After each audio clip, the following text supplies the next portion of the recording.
இன்னைக்கு நம்ம எதை பற்றி பேச போகிறோம்னா, ஒரு 5 நிமிஷம் தானே, லேட்டாக வந்தால் என்ன, எக்ஸாமுக்குள்ளே உள்ளாமே அப்படின்றவங்களுக்கான வீடியோ தான் இந்த வீடியோ. இப்போது நிறைய காரணங்கள் இருக்கலாம். பஸ் லேட் ஆகிடுச்சு, இல்லை வந்துட்டு வேறு ஏதோ ஒரு தனிப்பட்ட காரணங்கள் இருக்கலாம். வேறு ஊர்லேருந்து டிஸ்ட்ரிக்ட்லேருந்து வந்திருக்கலாம், இல்லை சென்டர் எதுவும் தெரியாமல் இருந்திருக்கலாம், இல்லை எந்த இடத்துக்கு போகணும் அப்படின்ற முன் அறிவிப்பு இல்லாமல் இருந்திருக்கலாம். ஆனால் இப்போது அதே எக்ஸாம் எழுதி போகும்போது, எக்ஸாம் எழுதி முடிச்சதுக்கப்புறம் ஃபஸ்ட் பெஞ்ச் ஸ்டூடெண்ட்டுக்கு வந்துட்டு பேப்பர் கலெக்ட் பண்ணிட்டு இருக்கும்போது கடைசியாக ஒரு 5 கொஸ்டினோ 2 கொஸ்டினோ எழுத முடியாத டைமில் அவங்க அவசரத்தில் டிக் பண்ணிடுறாங்கன்னு வச்சுக்குவோம். இதே கடைசி பெஞ்ச் ஸ்டூடெண்ட்டுக்கு வந்துட்டு போகும்போது அந்த ஸ்டாஃப் வந்துட்டு ஒரு 2 நிமிஷம் டைம் கொடுக்குறாரு, அந்த பேலன்ஸ் இருக்குது அவர் ஃபில் பண்ணல அப்படின்றப்போ ஒரு 2 நிமிஷமோ 3 நிமிஷமோ டைம் கொடுக்குறாரு அப்படின்னா அது ஃபஸ்ட் பெஞ்ச் ஸ்டூடெண்ட் வந்துட்டு ஏற்றுக்குவாரா? அந்த மனநிலைமை ஏற்றுக்க முடியாத நிலைமையில் இருக்கும்.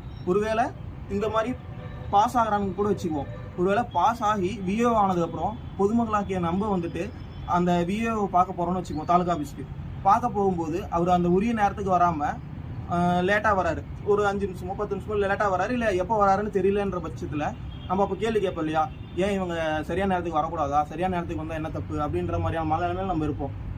ஒருவேளை இந்த எக்ஸாமுக்கு லேட்டாக வந்து உள்ள விடுறாங்கன்ற பட்சத்தில் அடுத்த எக்ஸாமுக்கு லேட்டாக வரவங்க இதையே ஒரு முன்னுதாரணமாக வச்சு கேள்வி கேட்கறதுக்கான வாய்ப்புகள் அதிகமாக இருக்கும். ஏன்னா லாஸ்ட் எக்ஸாமுக்கு விட்டாங்களே, ஏன் இந்த எக்ஸாமுக்கு விட மாட்டேங்கிறேன்னு கேட்கறதுக்கான வாய்ப்புகள் அதிகமாக இருக்கும். அது மட்டும் இல்லாமல் லேட்டாக வந்தாலும் உள்ள விடுறாங்கன்ற பட்சத்தில் அங்கே லேட்டாக தான் வர்றதுக்கு சில பேர் இது பண்ணுவாங்க. அதான் 10 மணின்ற எக்ஸாம் 10:15 உள்ள போனாலும் விடுறாங்களே அப்படின்றப்போ நம்ம 10:15 உள்ள போகலாமே அப்படின்னு சில பேர் நினைக்கிறதுக்கான வாய்ப்புகள் இருக்கும்.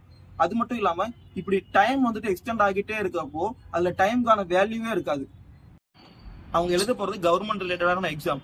ஆனால் அந்த கவர்மெண்ட் போட்ட ரூல்ஸை ஃபாலோ பண்ணுற ஸ்டாஃபையே எதிர்த்து தான் அவங்க வாக்குவாதம் பண்ணுறாங்க, டைமுக்கு உள்ள இல்லையா. ஆனால் அவங்க அந்த ஆக்சுவலாக அந்த கவர்மெண்ட் போட்ட ரூல்ஸை தான் அவங்க ஃபாலோ பண்ணிட்டு இருக்காங்க. அதனால கடந்த நேரம் எப்பவுமே மீட்க முடியாது. நகரும் நொடிகள் யாருக்கும் காத்திருக்காது. நீங்க வந்துட்டு முடிஞ்ச வரைக்கும் கொஞ்சம் முன்னாடியே போறதுக்கான வாய்ப்புகளை உருவாக்கிங்க. உங்களுக்கான பர்சனல் டைம் இருக்கும் தான், ஒரு வர முடியாததுக்கான உங்களுக்கான நியாயமான காரணங்களும் இருக்கும். ஆனா உள்ள விடக்கூடாதுன்றதுக்கான நியாயமான காரணங்களும் அவங்க கிட்ட இருக்கு. நீங்க 9 மணிக்கு எக்ஸாம் 9 வரைக்கும் எக்ஸாம்னா ஒரு 15 மினிட்ஸ் முன்னாடியே போயிட்டீங்கன்னா இந்த மாதிரியான பிரச்சனைகளை தவிர்ப்பதற்கான வாய்ப்புகள் அதிகமா இருக்கும்.